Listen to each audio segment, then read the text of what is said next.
Hello and welcome back to Donald Kent Art. Today we're doing the first of a short series looking into a new book called Equal Training, an analysis of anti-white material and language manipulating techniques. I'm flubbing this. Tactics used in the American school system. I've known White Student T for quite a while. We've been trying to put together this interview. It took quite a while to write this book, and I'm telling you, I've been reading through it as a former teacher. I am really, really impressed with this. I have to say that this is absolutely necessary reading for teachers and parents who are against critical race theory. But it's also good just for the general public to open their eyes and become red-pilled, if you will, on what's actually happening. The whole it exposes the anti-white agenda in education and how that has a deeper link to a sort of generational mission to erase white people from our own countries, our own cultures, our own narratives. It's quite powerful work. So let me just introduce White Student Transmission, White Student T. How are you today? Hey, good morning, Donald. I'm good. No complaints. Wonderful to finally get the opportunity to speak with you. Yeah, I'm sorry that it took so long to kind of get it together. I did some preliminary design work for the cover, and that's kind of how I think we first connected. Maybe Yes. I think we might have met through the No White Guild community somewhere down the line. I was And, looking for artists and stuff, and I think I came across Whack, and then I touched bases with you. oh, cool. And I think that's how we linked up originally. Very, very cool. And so, again, being a former teacher, I have a lot of background and experience in the educational world, and I've kind of firsthand seen and been impacted by the kind of anti-white agenda that's out there. Yes. So, at the time, though, I was not red pilled, and I just kind of felt a pressure being a kind of a white male, out there in the system.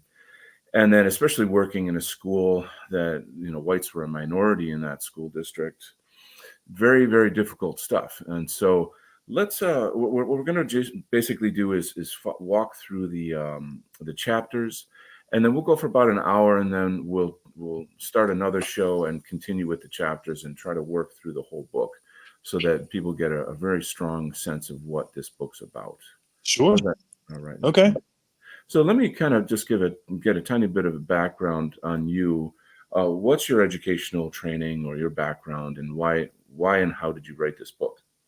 So, I didn't finish college. I stopped going Mm, for reasons that are going to be made obvious in this mhm. book. Yeah. But born working class, I was not born to a family that had money. Mm, I lived within LA County okay. Wow. and made up a very small percentage of the demographic there. So I was kind of just born into this, I see. and kind of graduating my way up year after year through the education system, then started working, noticing patterns Yeah. and feeling like, hey, like somebody should do something about this. You know what I mean? Oh boy. So, so Yeah. that's my background, and what motivated me to write this book was a lot of the media, like seeing that, what I'm experiencing, I'm seeing this playbook run in other Mhm. parts of our own country and in other countries, right? So I think one of the straws that kind of broke and the back, so to speak, and made me do it was I came across this story of a young boy in England, I believe, who killed himself. He was only 9, Oh and in no. that story, it referenced how he was teased for being white in school. No. And I'm like, I know exactly what they did to that kid. And it Mm, was at that point where I told myself, you know what? I'll mm. never forgive myself if I don't take the pieces that I've figured out Yeah. and put it out there for everyone else to know, like, this part of the puzzle's been solved. You know what I mean? Let's look at the Mhm. next chunk that we need to work on. Mhm. So that really was my motive.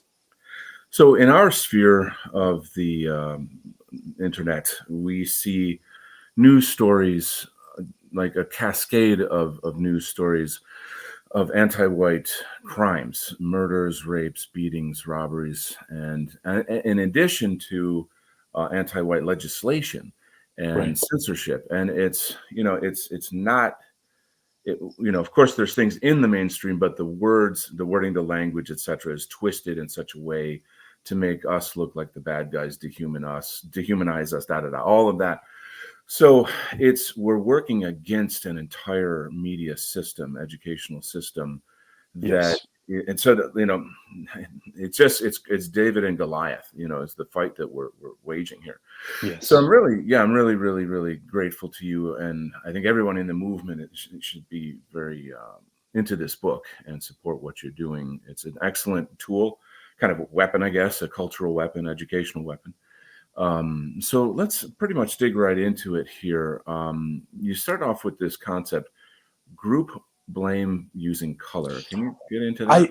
I do.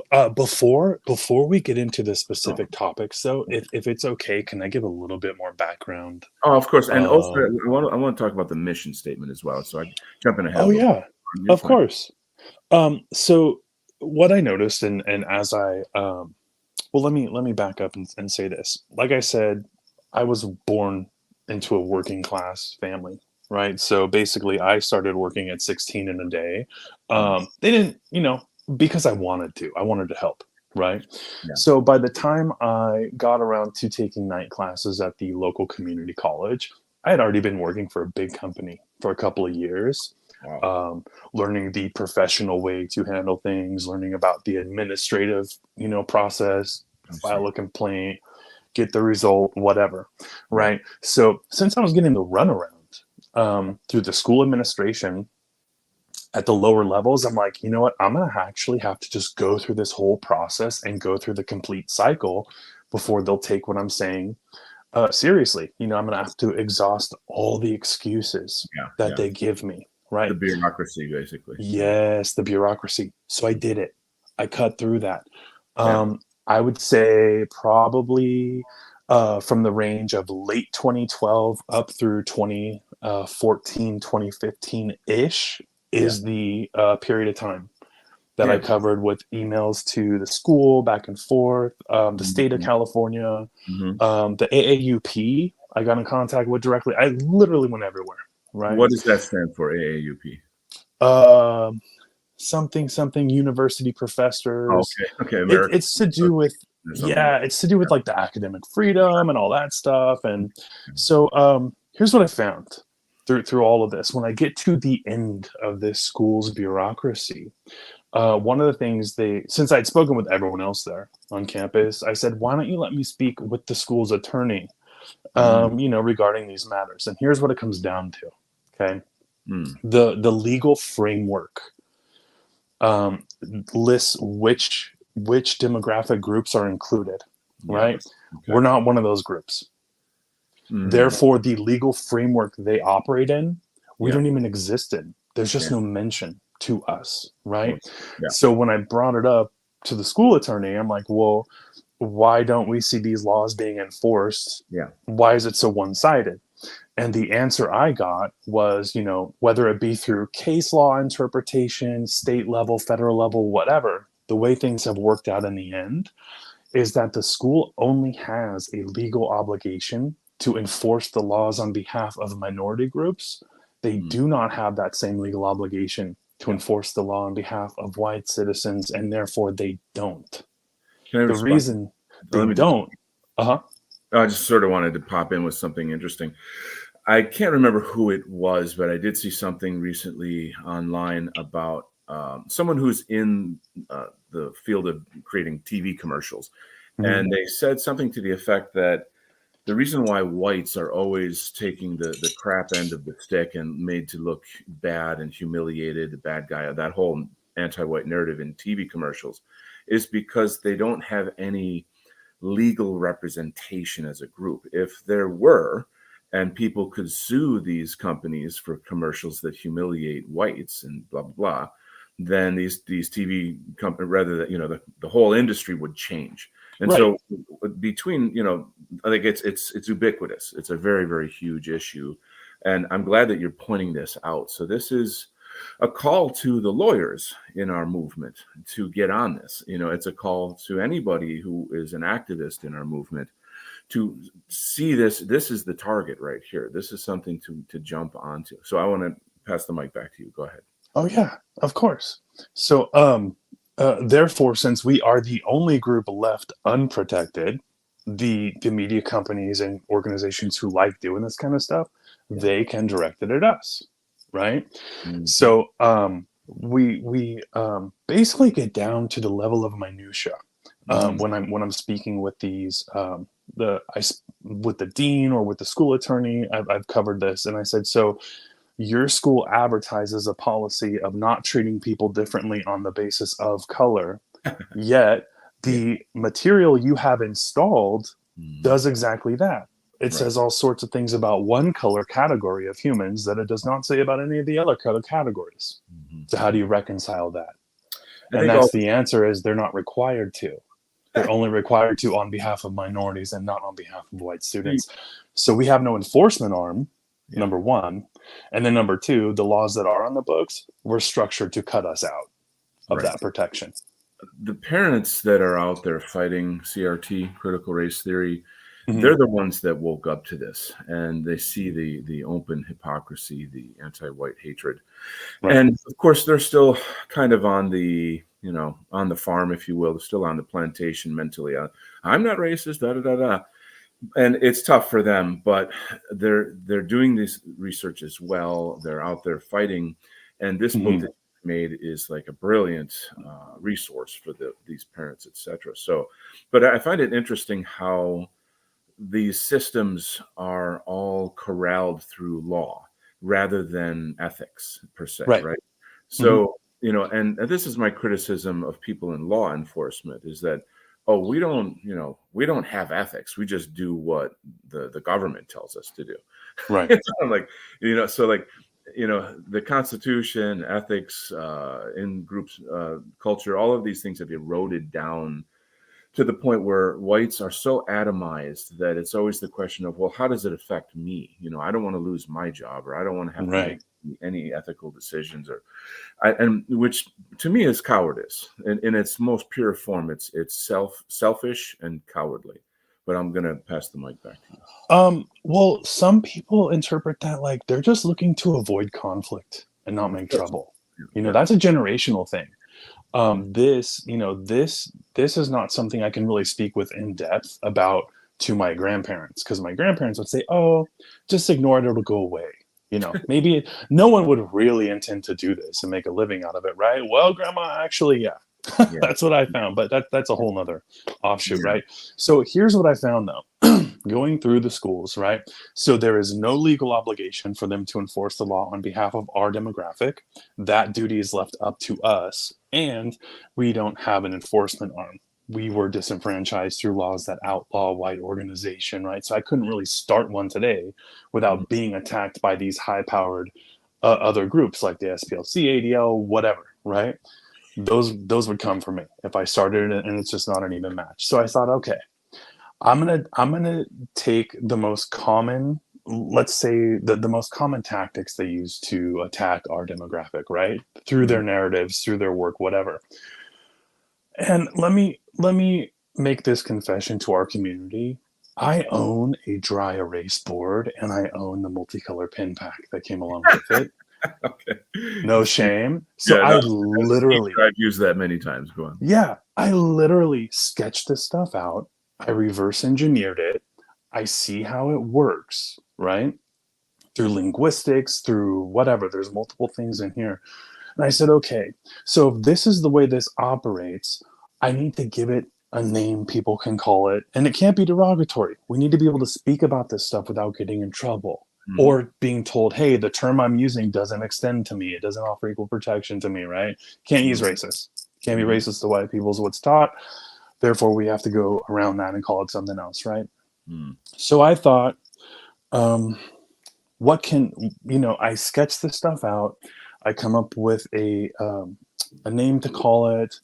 I use simple sounding language because I want readers at the lowest levels I can reach to be able to understand this, right? Mhm. And I said, okay, what am I going to do with this information? Now, Yeah. what's really important is this is at this time this happening. This is before I've even joined online. I never knew what Twitter was. I did Mm. not find our broader community. I really felt Wow. alone, That's right? I amazing. felt, That's quite amazing. yeah. And I was like, so what can I do as one single person?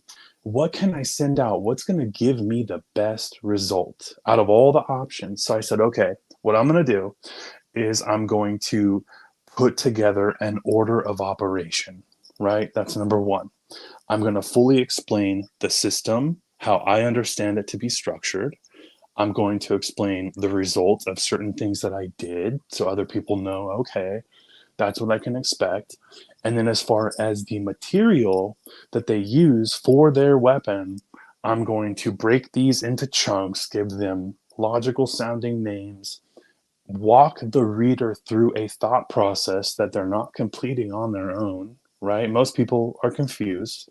And say, now that you understand how all this is mapped out, now you know how to handle it and confront it and to fight it as Mm. you encounter it. And that was the goal of this book. I was just going to send this out because it felt like it's going to get to the right pair of hands and Mm. it's going to perform the way it's intended to. Brilliant. And I hope to be a force for helping that. That's the goal of this short series of shows on this topic. Yeah. It seems to me like maybe you covered the mission in everything you just said. I don't know. Would you say that's a fair Um, assessment? well, so one thing I do want to reiterate is if there is definitely a power imbalance Mm. created between white students and non, right? Mhm. Because the white students have not been equally trained. Mm. And this book is designed to reduce that power imbalance between average white students and anti white teachers and radicals. And Mm. that's the reason I titled this Equal Training, right?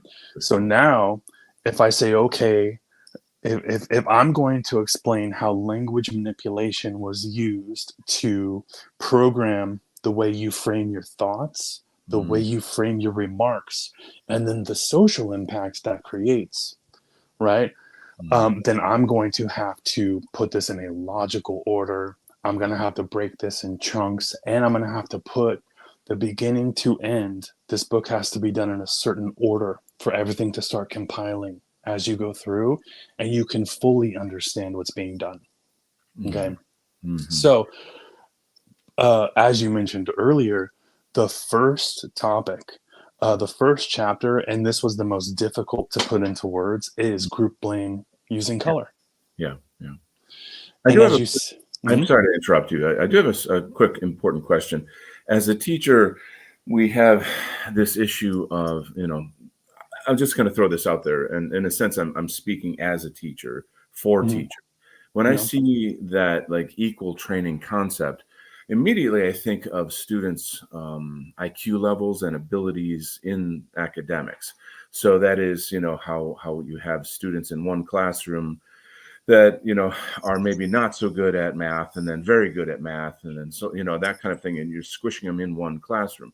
So how right. do we give them both equal training? That from a teacher's perspective, that's I think how they would understand that. Is that what you mean? No. Exactly. What I mean is the established academic cache, whoever formatted the lesson plans that are used right now Yeah. nationwide, has structured it in a way for non-white populations to speak to white people in a prosecutorial manner, Mm. among other functions that'll be covered here, and therefore that side, their training is automatic because Okay. the standard way of speaking, the Yeah. standard classroom environment is going to be one in which trains them to be a bit more aggressive with their speech or their actions. The white students, they don't have literature structured for white students to return that, It's to be. psychological warfare. Yeah. Let me Mhm. jump in just a little bit to comment on that. Yeah. The focus here is on the power of language. Now, Marxists totally know that. The power of controlling narratives, of the power of warping perception, Right. framing reality through a twisted and broken frame. So I'll give you an example in history. So, for example, right now in Tibet, which is occupied by China, it's illegal to speak Tibetan. Tibetans cannot speak; they have to do that privately. Mhm. When Taiwan was occupied by Japan during the War of Aggression, it was illegal to speak Chinese, and the punishment was to have your tongue cut off. This Wow. is and they conscripted the Taiwanese to fight against Chinese and Filipinos and etc. in their war, at that time, and they were told, you're not Taiwanese, you're Japanese. You wear this uniform and you're going to murder all these people on behalf of Japan. So this is the kind of the use and the power of language, and how it destroys culture. So language, in Right. a sense, is identity. And I just want to frame that a little bit. So I want to pass the mic back to you. Yeah, exactly. Well, the first chapter is like I said, it was the hardest to put into words in a logical manner and not be confusing to the reader, but so you Mhm. fully grasp this is a total weapon. I'm going to tell you that right now. That's been Sure. used on our population for a very long time, Yeah. right? So, whenever I speak about white people, when I use the term white people, I'm not talking about an individual. I'm talking about a whole group, right? So if I'm reporting crimes in the nightly news, the blame for those crimes goes on the whole group. If I'm talking about historical bad deeds that were done, the blame goes on that whole color category, that Yeah. whole group. Now, you and I know, and more students are going to find out that we have not been trained to refer to the other color categories or to make that our standard way of speaking, Hmm. the way that they have been trained to do it to us, Hmm. right? So if you and it sounds really crude, but it's for the sake of functionality, I word it this way. And one thing I told that attorney, I was like, hey, how can you advertise a policy of not treating people differently on the basis of color if your material installed in your classrooms is not saying all the same things about yellow, brown, and black people that it currently says about white people? How do you reconcile that? The environment that creates the social atmosphere, Yeah. and that's when it goes back to, well, we don't have to because it's pointed at you. But that's my point, right? This is the power of language. This is your framing. If you look at that top illustration that I put as a banner on that chapter, you'll see different identities above those different colors, Hmm. and they're crossed out, right? Yeah. And we just call you white people. We don't call you Swedish. We don't call you Irish. We don't call you Yeah. English, Yeah. whatever. Yeah. And therefore everything compounds. You know that saying that grains of sand eventually form a heap.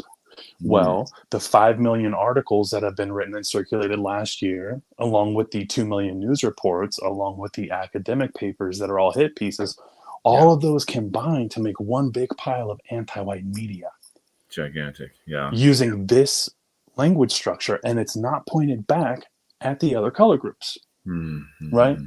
Mhm. So before I could get to anti-white literature, which is chapter 3, I Yeah. had to first break down and make sure the reader understands that even though it's one word, white is one word, you Mhm. have different contexts you can use it in, right? So this Mhm. first chapter shows you, okay, if I'm using it in the context of color, meaning visual observation, when I look at somebody, what color are they, Mhm. right? These are the Mhm. 4 guys you see at the top. This is the social effect it has on the population, right? Now, the next chapter is when you use it in the context of race, which is a much broader context, right? Mhm. And there's an illustration in that, and it kind of speaks to like the American census definition of race, right? So anyone who is Middle Eastern, North African, original peoples of Europe, Hispanic, and Latino, in the context of race, they are classified as white, right? So, and then after explaining the difference between those two, then we get to chapter 3. And then I point out how, you know, um, the people writing weaponized media actually bounce back and forth between these two definitions in the same article. Right. They Right. actually show you this is how they're steering blame. You know what I mean? So the first chapter was the hardest out of everything. The first 3 chapters of this book are the most difficult because of the way they intertwine. And then after that, everything is going to be a standalone concept and standalone subject. Let me ask you a question then, Mhm. because in the course of the years that I've been in this movement, I've tried talking to whites about this movement, about this issue, Yeah. anti media culture, da da da. And the most common thing I get from the get go is they say, "Well, I'm not white. I'm this. I'm not white," and they'll just fill in the Right. ethnicity they are. I'm And Russian. I'm not white, or I'm Swedish. I'm not white. Yeah. Italian, Irish, Yeah. that. And I try to say, listen, it's a really horrible analogy, but I would say, like, you're in a restaurant, and a person of color walks in the room and starts shooting everyone in the restaurant who's white. Are they going to come to you and say, "Oh no, he's Italian, I'm not going to shoot him"? No. And so, Right. like, it's a very harsh analogy, but like, they kind of shudder. They get flush, they blush with, like, "Oh shit, you're right. I'm lying Yeah. to myself." That we are framed in this way, and We are. I'm pushed into this war unwittingly. I don't want to fight this war. I just want to do my job and live my life, and blah blah blah. Hmm. But Right. unfortunately, this is the fact, and that echoes back to what you were saying earlier about, we don't want conflict. We avoid conflict. This is almost Right. a white an attribute, to be honest. But anyway, I'll let you move on. 100%. Yeah. That's the difficulty in explaining to people. It's not about what you mean by your Yes. actions. Yes. It's about what somebody who hates people like you mean when they structure a prosecutorial statement and they Hmm. use media platforms to attack you. Hmm. That's what it's about, It's a right? matrix. So there is so like this, honestly, all of the verbiage, all of the terms I came up with, the Mhm. concepts, everything I tested online to see what the reactions would be by people. I even tweeted at Tim Wise directly before. Wow. I've tweeted at certain people like that, and they couldn't. It's the way I structured the remarks, the words I chose, whatever. It did not leave an opening for them to attack. Could Right. you give an example? I know that might be hard to do, but is there any way you could give Oh an yeah. example? Yeah. Crop narratives. It's big right now because there's a huge reparations movement, right? Like the Yeah. Dems are always rallying the black people up. Hey, you demand reparations and you do whatever you want until you Yeah. get it, right? So Yeah. instead of like, let's say you're coming across somebody like Tim Wise on your campus or whatever, and say, well, today we're talking about white people who owned black slaves, right? So that's how he structured that narrative, right? Mhm. Mhm. Um, non-white slave owners and non-black slaves here in America have Mhm. been cropped out, Exactly. right? So 80% it's of the slave owners right, were Jewish, for starters. So right. So here's the thing, though: when you have an unsuspecting citizen or student, right, that walks into the presence of this person who already has this in their mind, it says, "I'm going to structure it because I want this I want this certain outcome. I want to create a certain social environment for mhm. white people." Mhm. If you were to respond and argue and say, well, so, Arabs own slaves, Asians own slaves, Native uh, Americans, yeah. everybody owns slaves, you're Mhm. going to piss off everyone else in that room around you who's a member of those groups, right? Yes. Nobody But, ever asked who sold the slaves. Of course, the Africans right, sold their own people, right, right. But or tribes, if other if tribes, I you should. respond and you say, hey, why are you using crop narratives instead of complete narratives? Ask them Ooh, directly. nice, nice, very How good. you call out the manipulation tactic, Yes, yes, yes. right? The amount of work required to make a crop narrative proves it's intentional. It's not happening on its own, Right. right? And you don't piss off every other group around you. Quickly, you should let the audience know who Tim Wise is also. I mean, you'll have to look him up. He's Yeah. just awful. Yeah, He's one of the Bolshevik grandchildren, in my yeah, opinion. exactly. He's one of the most hardcore, outspoken Jewish Bolshevik anti-whites. He's He very, wants the destruction of oh, whiteness, which is a proxy for white yes, people. yeah, it's madness. Well, I Yeah, love how they create these kind of, I don't even know what to call them. As you say, a proxy. Like, we must destroy whiteness. right. How are we supposed to read that? Yeah. It's obviously like a mask for white genocide. It's so clear. Yeah, this is all in here in this book, by the way. The term whiteness, all that stuff gets deconstructed and explained. It's very thorough. I will tell the readers, and let me take a moment to pause. This is not a speed read. This is something you're going to turn off your cell phone. You're going to keep your computer powered off. Yeah. You're going to go through it because it's going to show you how your brain got wired Yeah. through manipulative statements and tricks. You know what I mean? Mhm. So I just wanted to throw that out there, first of all. Also, as a teacher, just to promote this, it's academic. It's not filled with political rhetoric. It's It's not not opinion. It's it's not opinion. self-supporting. That's Hmm. exactly what I'm trying to explain to people, that this is an academic record that is just solid. And so it's very Yes. well written. There's nice graphics. The whole thing flows beautifully. I'm telling you, this is like a tank in the war against, whites, for us to save ourselves. And Yeah. so I'm very grateful to you. And anyway, I'll let you continue. Yeah. So back to what I was saying earlier before I went off on a different off ramp.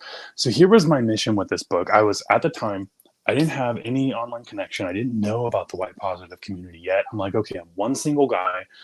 My demographic is probably like it's less than 5% at this school, and I go at night, so I'm not even seeing those other people, right? Like I'm truly alone. Yeah. So if I were to sketch this out and look at, okay, I have options A, B, C, D, which one's going to give me the best yield, right? And I thought, okay, I can't resort to foul language, offensive terms, anything that could be framed as a threat because all cards are stacked against me. So what can I do, Don? If you're on the field playing ball Yeah. and you're going over your plays for your team and the other team on the other side is going over their plays, what's going to happen to that team if I reveal their playbook? And we know in advance where they're going and what they're going to do. Yep. It Yep. sabotages it, right? Yeah. So that's what I'm using. I'm using what we do have at our hands are leverage. We have ultimatums. We have our ability to meme. I believe we are still beating the other side, and memes have their own power. But Mhm. I'm saying, okay, let me put everything on the table, and let me see what stuff I can't use, and let me see what I'm left with, and let me work with that. So what are my options? And that's basically why I put this together, right? So first and foremost, this book is designed to perform in the following functions, right? So I want to create an escape hatch for white students. I want to train the reader to identify when these tactics are being directed at them, and tell white students, stop participating. Tell your teacher, I'm not going to validate that kind of scripting or those kind of concepts. Right. I want something else. Now, you as a teacher know that you want to keep your job. Yeah. If you go out of certain parameters, they'll try to get you fired, right? Mhm. So Mhm. we have a lot of good teachers that simply are in a state of duress. They can't speak up. There Yeah. will be retaliation, I right? quit. I quit the career. Yeah. Yeah. So the thing is, though, these radicals, they're fomenting student rebellion, right? Because young kids, they have a little bit of rebellion in them, Oh, right? yeah, and Like then they go to they're college, and there's right. all prime. Exactly. So why don't we tap that same sense of rebellion and say, hey, let's use it for good, right? So number one, I want to build an escape hatch for any white students at public schools. Mhm. And, think about that. If you were a teacher and one of your white students came up to you and said, hey, I'm not going to do the assignment on white privilege because I think all they're doing is changing the name of white people's rights over to privilege. So Yeah. I'm not going to validate that. Sure. You'll need to go back. And if you're one of the good ones who says, hey, I have a valid reason, I Yeah. have a student who's not going to go along with this, and I agree with them. I want different curriculum installed through that curriculum committee, and I want an offering specifically for white students that don't contain these properties. You know what I mean? So Right. this is the angle. This Yeah. is how to show students and teachers from the inside of the administration, and you're going to cut your way out, right? Mhm. So establishing an order of operation. Mhm. That's why this book is formatted the way that it is. And there's one big thing that can happen once this reaches critical mass is, they have the top academics from like Harvard, right? Like you've got all sorts of crazy anti-whites that just pour statements out of Harvard. These are trained attorneys. These are Sure. people who have linguistic expertise, Right. right? Right. And they've spent decades building this academic cache consisting of opinions and theory and whatever to attack our population, right? Well, that whole academic cash can get flipped from their advantage to their liability. Wow. And their own work can be used as evidence to incriminate them. Now you're talking. Now you're talking. So I want to jump in. It seems like the next, how do I put this? Students need to be reading this book, not just teachers. You know, Students, parents, teachers, attorneys. Yeah. Oh my God. We are under a blitz attack. It's not from one angle, it is from all sides at once. Yes, correct. So this is where, you know, so like earlier you were talking about how it's illegal for whites to organize. And this is a topic that needs to be opened up more deeply, maybe not right now on this show, but for, let's say, you know, some students in any high school to say, hey, let's start a white students group. And then we're going to read this book and we're going to, you know, learn the linguistics, and make an effort in this regard. Would this group go, I mean, would somebody go after them legally? So it depends, right? You got minors or people who are over 18, right? Yeah. There's a couple of layers built into this, but there's one important thing. I designed this full of prebuttals, meaning I already know the most common angles that are used to attack anything we try to do. Therefore, I structure it in a way that already has a rebuttal built in before they even try the attack, right? So the justification of white students to organize on campus, number one, you don't enforce the laws on our behalf. That duty's left up to us to do. So we need the training on how to complete evaluations for motive, what the thresholds have to be when we request legal action, and so on. Because you guys don't do it, so we're going to have to do it, right? Let's put the weight back on them. Number two, we need to know in advance which teachers on this campus use anti-white material, the groups they teach it to, and the tactics they use to teach them to use against us. That's just for basic safety, number one. So it's really interesting. It's really exposing that rickety, one-sided, selective system that they built and making it a liability for them. Let me say that I think that a book should be written, and obviously you'd be the guy, but you know, a book should be written that instructs students how to make such clubs. And then it's in here. It's all in here. All right. It's all in here. This just shows the audience like what a great guy you are and what a great book this is. Thanks. I'm super pleased with that. And you know, my channel is not for kids. Whenever I make a video, I click YouTube's button, not made for children. Sure. So this is, of course, you know, that line is very clear. You know, however, I would say that clearly my channel, my mission is pro-white, not anti anybody else. Right. But it is pro-white, which of course that's another linguistic little game they play. Like, oh, you're pro-white, that means you hate other people. Blah, blah, blah. So, but anyway, I'm getting to here is that I would love to play a role in some regard in helping these clubs form, and probably be more on like a college level, just for, you know, to keep those boundaries. But it's the same thing for high school. So like, but if somehow you and I could even talk through, you know, potentially setting up like little instructional shows or something. I'd love that. Let me tell you something really quick on remember how I said earlier, the first 3 chapters kind of intertwine with each other, and then each chapter after that is a standalone concept, right? At the end of each of these chapters, I have a little section. Hey, if you want to start local political action, here's some example verbiage to use. Here's some direct questions to ask. Or hey, if you're ready to start a student organization at your school, here's some of the scripting you'll want to use with the administration there, and for defense purposes. Because the way this book is structured, this is from the angle of defense, and we clearly explain. Like everyone sees the attacks. People who are not white have been speaking up like, hey, white people, you got to do something about this because it does not go to a good place. You know what I mean? So the time is ripe for us. It's acknowledged already. Everyone knows that there's narrative games afoot, right? So the other side who's been attacking us, you know, for decades, they've lost a lot of credibility. Their tricks are old. They're not working as well anymore. More people are becoming suspicious of them, right? And now is the time we exploit that. Whew, you know? That's powerful. I'm excited. I'm very excited. Right. I think many of us have come across videos of kids in high school doing PowerPoints about any number of topics that are, you know, like here I am standing up in front of my classroom talking about, World War II or, critical race theory or Right. on all of these things. So my feeling is that my son's generation and somewhere around there, like kids in high school, etc., they're not constricted by the social norms that I was when I grew up, or our parents, or da da da, and that not only that they've been abused so much more, and they're growing up into this anti-white system. Or born into it. Yeah, they're born into it. So born We have into to find our way out of the weeds before we precisely understand what happened. right, like born into mental slavery.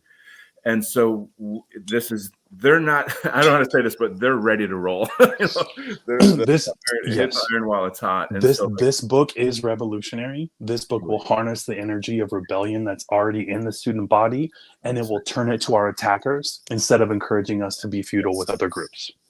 Whoever's been reading the anti-white scripting is the person who needs to have all groups turn and face them and release their frustrations. We shouldn't be fighting with other people our own age from different populations. Right. That's the trick. It's to misdirect it. So we need to direct it back to the people who present these feudalist narratives. So you're touching on a very powerful and central theme here. Is how do whites process anti-white hatred?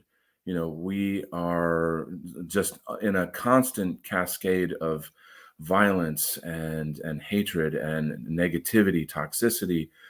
And so the natural reaction of any human being is to hate back, to just be angry and hateful. And it's poison. It's poisoning our hearts and our minds. Yeah. And it gives our enemies, especially in the government, excuse to say, see, look, we told you, so we gotta make more policy against these people. We have to label them blah blah blah blah blah blah. Right. You have to layer behavior restrictions onto my population that you're not putting on anyone else. Meanwhile, restraints. Meanwhile, cities in America have been burnt down by our enemies. Mostly peaceful. There's mostly peaceful enemies. And the murder rate is through the roof and rising. But I could go on and on, right? We all know all of the garbage that's going on, but yet the laser focus on whites who are trying to stand up for themselves. It's disgusting. So anyway, the point I'm getting to here is how to, in a sense, have like a spiritual shield around us that protects us from that toxicity. And I think having these kinds of linguistic tools, and it helps us process that. It gives us a fortification against that negativity. Yeah. It helps us reorient our mind and our hearts towards loving ourselves more than hating our enemies, because our love for ourselves has to exceed the radical hatred of whites by our enemies. And that is very, very strong. Like, I mean, it's been going on for hundreds of years. That's how strong it is. So, to collectivize, to become, not atomized and to reconstitute. Beautifully said. That's what I was saying about this kind of like, well, I don't want to get in trouble. I want to save my job. I'm looking out for number one. Well, that they exploit that though, to put us in a state of duress so we won't defend ourselves. You nailed it. And you know what I mean? Right. If you want to look at page 22, I think it is, you'll see an illustration with like 3 kids in front of TVs. Right. It kind of speaks to the programming, the onslaught that you're talking about, from the media, right? And you'll see, like, I gave him little swirly eyes, and I'm like, yeah, this is how you get programmed. And then I think again on page 44, there's an example response that you could give to a teacher who's making remarks about white people. The Kindle layout's different from the book, so I'm sort of find it here, and the software is slightly wonky here, but I always have tech issues that just annoy the hell out of me. But I want to just jump in. There's a lot of really good graphics in here. Yes. That show, how things work. So, and it helps to break up the text, and it just makes it for a more comfortable read. So that's really important, right? And here's the thing. we're dealing with all different levels of people as far as their reading abilities, their comprehension abilities, and so on, right? So I know that, okay, there's a lot of people who are older adults. They can read something, they can get the concepts, they don't need an illustration. However, Mhm. we are also dealing with a general population that has been intentionally dumbed down, Yeah. right? And so here's where the power of memes come in. I can convey that. I can sidestep the illiteracy with the right meme, right? Mhm. So I Mhm. wanted both. I wanted the metic properties kind of, woven throughout each of these concepts, because I want to make sure that the reader who takes the time, they understand the concept, they're going to be confident. They're going to know how to wield it. They're going to have the upper hand in verbal exchanges now Mhm. Mhm. at all It's crazy. levels, from Yeah, kids to adults.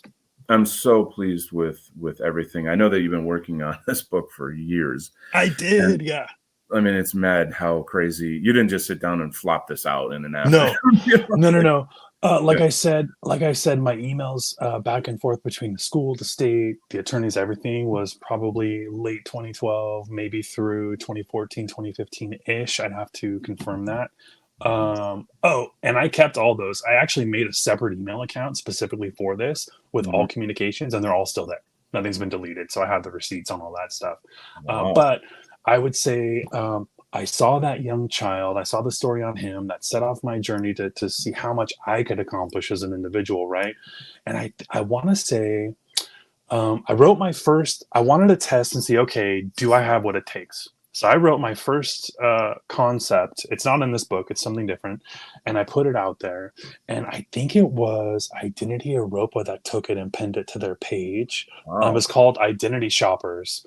The Hmm. feedback I got was all great. I didn't get anything negative, and I'm like, Mhm. okay, if there's a current there, there's a hunger there. So if I Mhm. structure this right and I word it right, so it can't be attacked or whatever, there's already an inertia. It'll Yeah. take off. Like the wind will fill the sails. You know Yeah. what I mean?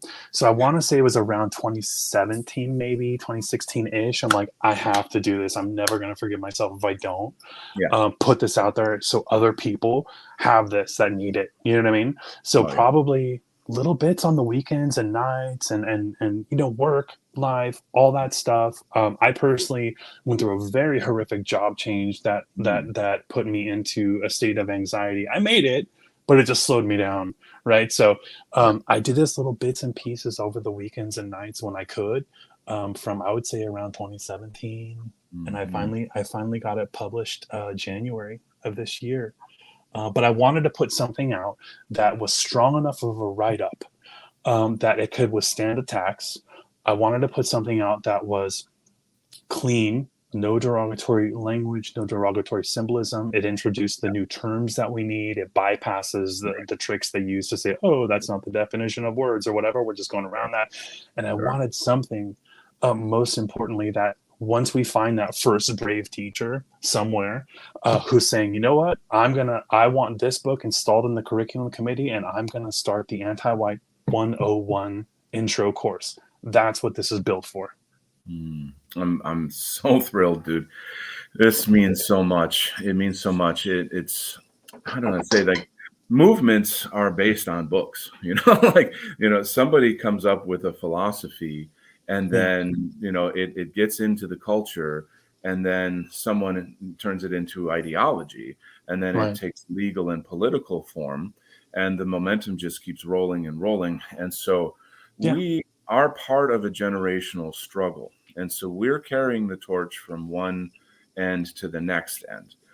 And so again, I'm fortunate in a maybe a karmic way to be a teacher and have this platform and this audience. My audience is growing and growing.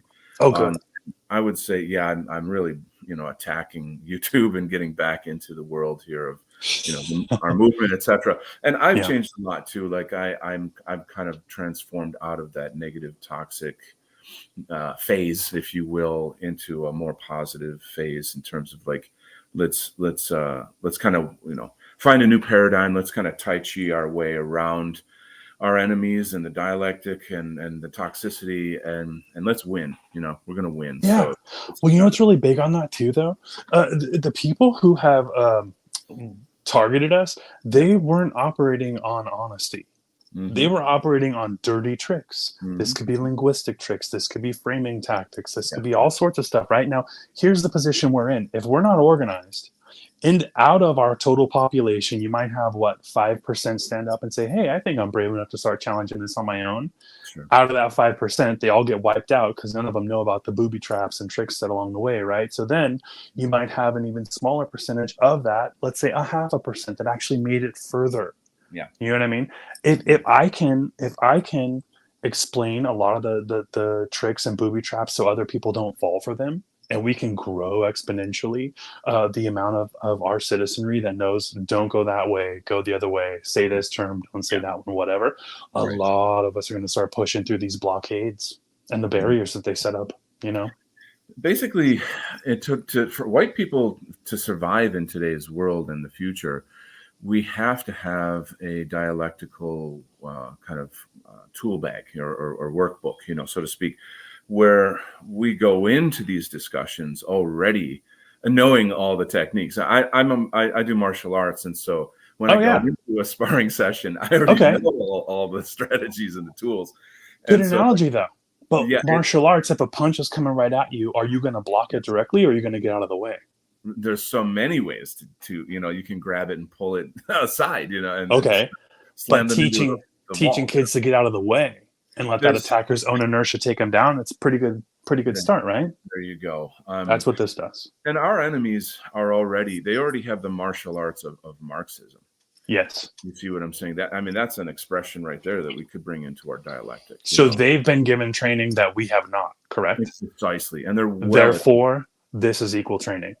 Exactly. So you look at I forget his name, Kendry something or other. He's this He's from African. Harvard, Ibram Kendi or whatever. Yeah. And he like you look at him, the perfect shill for CRT, and Right. these people get money, And I've met people like that in the field where they're African Americans who are super haughty, and they know they're getting paid to do a specific job to Right. Gradually, make the conditions for all the white teachers to either quit or be fired, and then take over, and that kind of thing, and take over positions. And anyway, it's a lot to do, but I'm really loving the direction of where this conversation's going, and very excited about it. I'm happy to help in any way I can, to be honest with you, man. I honestly, I cannot, like me, I'm a strong individual. I have a strong mind. Doesn't mean that the generation coming in behind me does. Doesn't mean the kid taking the class next semester after me will be able to handle themselves. They might have a breakdown. You might have all kind of horrible home life you're dealing with. You know what I mean? So this is specifically for us, right? I'm not talking to anyone else. If other populations want to learn the dirty tricks that are used to use them as fodder and get them locked up in jail or worse, they can read this book and they'll get a lot from it, right? But my point is, this is something I'm reserving specifically for us. I'm speaking directly to our demographic. I'm speaking to white students directly, which I don't see a lot of people doing, right? And I'm going to say, hey, we're going to have an open study of the dirty tricks these teachers and activists use against us on this very campus. And just seeing us there, holding a meeting, talking about them and their bad behavior is powerful on its own, right? But it's from a position that the school can't attack. They leave it up to us to enforce the laws and to protect ourselves. So the school doesn't have standing. You know what I mean? Right. So there's a lot of angles you got to take, but primarily this is, I want to see our citizenry get education specifically on these tactics. And let me tell you one more thing. After I sketched everything out, right? What appeared to me was a business model. Right, ways to make money off of this. You're talking my language. Like I'm thinking, like we need to reach out. Any lawyers in our sphere, please reach out to me. No, but check this out. So in my state, in California, where I live, real estate is a big deal, right? And people like to do what they call flipping houses, meaning you buy them when they're low, you buy them when they're distressed, and then you fix them up. You wait a while, and you sell them, and you make twice as much money. Right. So let me ask you this then. Let's say that's called an inflation and deflation cycle. right? Yeah. So Yeah. if I'm one of these rich oligarch billionaires like Soros or somebody sitting outside of the country saying, hey, how could I cause the price of housing in this region to collapse? Well, let me Mm. call my friend over at the media and tell them to run a bunch of anti-white media stories, cause riots, cause Yeah. white flight, Right. go in with my corporation, buy that stuff up, tell the medias to stop. The violence all stops. I'll wait a while. I'll bring in some other populations, maybe some Asians or whatever. We'll Mm. push up the values and I'll make 5, 10 times the money. And how Mm. about to get a politician to go along with it? I'll say, hey, I'll give you shares in this specific company I used to do these Of course. rehabs and stuff, and I'll give you a cut. And we'll just give you shares outside of the country so no one knows. That's That's what essentially what. happened to Compton. Yeah. My mom lived in Compton when she was a little girl for a very, very short term. Well. Compton used to be all white, went all black, all gangster, turned into the gangster rap capital, Yeah. Southern California. But think about this. This just one example of all this, right? We've got politicians who own shares in the textbook companies that put this stuff into American schools and cause riots and stuff that Right. also work in the justice system and decide when to prosecute and when to give it a free pass. There's You know what I one. mean? One, I There's forget so his many name right things. now, but there's one guy who's actually he's ex Mossad, and he owns one of the biggest publishing companies for textbooks for schools in America. Think I about believe it. that's heavy. It's super Yeah. heavy. So when we talk about higher level, how these groups make money off of like racketeering and stuff, Mhm. how groups make money on being anti-white and Mhm. all this stuff, this appeared to me. I'm like, okay, now I see it. Like I fully understand the whole thing we're experiencing. It's massive, right? Mhm. But I will tell you one thing. Okay, we regular white people, white ethnics, as I say, for us that are non-Semitic whites and not members of minority groups, Yep. us, we do not have control of the narrative. We do not get a say in media. We do not get a say in the material that's produced and put out. But I will tell you something. Every piece of literature that's produced, that's weaponized, Mm. can be used to put its author on trial. It's also a paper trail that leads all the way up to the tops. And whoever's doing this in the Department of Education or anything, their work is the evidence. So if Mhm. I teach you how to carve that up, I teach Yeah. you a name to call it, I teach you how to reference different points and provide a self-supporting analysis, Mhm. they have to acknowledge that it was intentional. They have to acknowledge what's on their campus. And then we can start working up the chain that way. This is Mhm. where parents and attorneys or whoever wants to help their students Mhm. start working things up the chain and saying, hey, we've got this stack of articles you wrote last year, and we noticed that you were one-sided when you referred to people by their color and then referred to other people using vague terms. So That one-sided pattern over, years, that's proof, yeah. you know. So something to think ahead on is that once this gets rolling, it's very clear that the other side will use lawfare, that they will fabricate They do. lies, fake crises, and Right. use the media. And it's this standard routine garbage we see all the time. All the And way to it's, the top, all the way to it, Trump, yeah, it's, we're, all the we're way to the top, totally 100%. submerged. Yeah, we're totally submersed in it. Right. It is the matrix. So I think that there has to be some kind of strategy to cut that off before it starts. It You know, is. kind of It legally is. frame it and angle it in such a way that they cannot even get the groundwork in which to use that, those lies. And lies cannot stand the truth, the light of truth. That's the thing. When their whole program is based on lies, then Right. open the window, let the light in, and boom, runs away like little devils. So this goes back to revealing the playbook. If your whole audience knows you're lying and you don't know they know that, and you Yeah, take to that stage, right. you're going to incriminate yourself. You're going to do something that none of us have the ability to do on our own. But we Mhm. set the circumstances and we say, hey, everybody, watch for this, watch for that. And Right. then we'll let you do your little performance. And then we're going to call you out Yeah, and we'll have the proof that you did it. You know what I mean? So we're going to have to work around them. yeah. Um, this book on its own will address all that. Okay. Mhm. Political, local actions, how to get these conversations started, what are simple responses to deflect when you're targeted, right? Just simple arguments, dismissive, using leverage, providing ultimatums. That's all here, and I structured all of this, beginning to end in a logical order, and kind of put little chunks throughout the middle or throughout the book, so you can say, hey, here's a stopping point. Keep this in mind if you want to go this way, that way, whatever.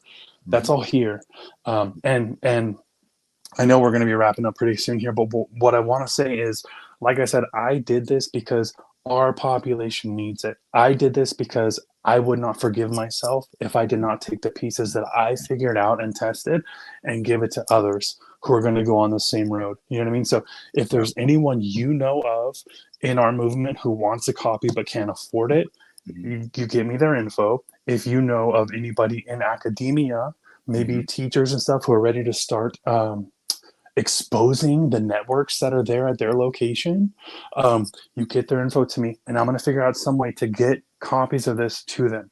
We have to start this, and time is short, because I will tell you also, the things that I discovered along the way, when I started tracing them back to see how far I could trace them, I traced them to other countries. So what we saw in Rhodesia, that's coming here. It's already in South Africa. And what you're seeing is those are the Marxists that were trained. Those were the first ones to use anti-white scripting to cause attacks against us and demolish our population. They're coming here through the immigration system. And they're already at the expert level. So there's no barrier. We're going to have to learn to organize and defend ourselves. I mean, my audience already knows these things, but there's 3 million illegals coming into in the country now, and they're gushing in already. And then there's already the sort of non-white population that is weaponized against us through this Marxist CRT mentality and indoctrination. So there is no time. There is no time left. There's no protective barrier. There's no barrier. The wolf is in the gates. If you get we do have KJP, right? Isn't she a black Haitian and she's a White House staffer? Yeah. Haitians do not like white people. That's why they exterminated them. And they're open about it. I mean, they celebrate it. I mean, the Robert E. Lee statue was melted down. And I couldn't watch. Matter took, like, they had chairs set up to watch it. And they think it was like an execution, and they were like orgasmic about it. Like, this is the power of the arts as well. Arts, in a sense, is a form of language, and it represents who we are, our history, our identity, and they're celebrating our destruction. So anyway, again, they feed on it. It's all hatred, Right. So if we're going to put together a program, an order of operation, beginning to end, for our broader population, to say, hey, this is how I recognize it. This is how I defend myself. This is how we're going to organize. I would love to be a part of that with you, man. And if we want to do future shows, and we'll talk about individual concepts per show, that's amazing. Whatever gets this out to more people, the faster we're going to start neutralizing these attacks and start restabilizing our own population and our whole society. So number one, everyone, in the description of this show, you will see a link to Amazon to this book. You can get it for like $5 on Kindle. Please spread the link, share it among our community, subscribe to this show, hit the notification bell. White Student T and I are going to discuss when is the best time for us to create a show about this. And then you have a job too. The least you can do is to share this link to your network so that other people in the movement are aware. And this can spread like fire. And obviously what we're doing here is positive. It's not negative. It's loving our enemies, loving ourselves more than our enemies. It's to reduce conflict. Honestly, to restabilize. I mean, we don't want war, right? We're neutralizing feudalism. And and the people who push it. Right. I mean, that we've never. It's just not who we are and what we're about. And I'm granted, there are people in the movement that probably do want that, and if it comes to war, whatever, we got to do whatever we have to survive. So, Donald, if the young people here are left with no guidance, but they're clearly targeted with anti-white material and harassment, like they're doing with the statue and all that stuff, Shouldn't we make an effort to provide them an educated alternative, and a smarter way of dealing with this rather than going and joining the only groups that are out there that are getting in trouble and felonies and stuff? I Mhm. think that we have a responsibility, especially with your background as a teacher and Mhm. others that are going to help and to join up and team up with us.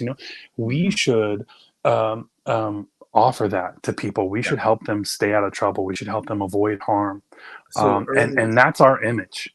You know yeah, what I mean? We're providing earlier that. when we were discussing this and you were talking about we need to get this book to whites, I'm thinking there are a lot of white allies out there, especially Asians, like East Asians is what I mean. Yes, they And they've had some of this stuff directed at them too. But go ahead. yeah. And I've always been about white allies and trying to bring that up. A lot of people didn't really jump on board with that idea in our movement. And I feel like this is something that's kind of like an elephant in the room sort of thing. Like, why are we not harnessing the power of people? Because here's Mhm. what it boils down to: if whites disappear, our civilization goes with us. And guess what? You all Right. go back to your third world countries because that's why you're here. You couldn't make white countries on your own. So you're here to enjoy the benefit of our culture, our technology, our medicine, our freedom, on and on. So your It's the job is to balance we protect create. us. Your job is to protect whites, not to destroy us. You see, so if you want these benefits, right? Anyway, Well, I mean, that's why I say we're working towards restabilizing our society and our yeah, institutions, right? yeah, Because all of this was done specifically to destabilize everything and implode it. totally. So when we Yeah, talk about our movement, it's one of defense. I can unite with other Asian folks who say, yeah, "Hey, I would like a nice neighborhood. I would like a right. nice little business. I want stability." Great, we're allies because I want the same Yeah, thing. I know. I want my own I mean, space. I want to avoid conflict, and I want to right. keep a safe distance from these radicals who have been trained to Yeah, attack me. I mean, So, we do want a majority. We absolutely want a majority in our home countries. That's clear. There are a lot of people are going to have to go, but there's people who have been born here, have generations of family here that are Americans, etc. So that's not, all those discussions need to be had. However, right. we're still in the mode of thinking like this is communism, and we all become slaves under communism. You know. Yeah, it's like a capture. Like we're a captured population if we don't stop this. Mhm. And it's whoever's telling given instruction to our political leaders. That could be large corporations or their teams of attorneys. That could be the crown, for all we know. That could be the Mhm. proxy groups like BLM or whatever. Right. Um, so we will not have self representation in Mhm. our own institutions at every level like we need. So that's one thing we need to restore. Yeah. But I honestly, man, I'm built for this. I'm meant for it. I'm Beautiful. here for it. I'm going to do Beautiful. everything I can. And I Beautiful. look forward to any of our future conversations and what we can do to help. So, I'm so revved up right now. Like I go work out after this.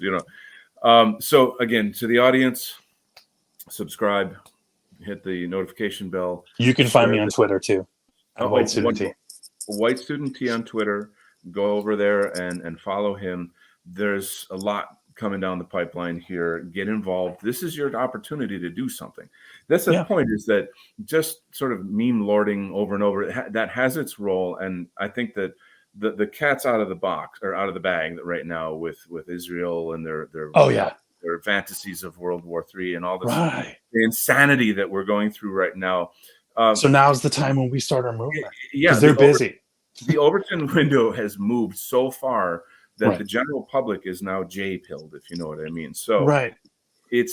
now is the time. So Well, get yeah. into And everyone has a role. I don't yeah, care if you're the stay-at-home parent while you're at home.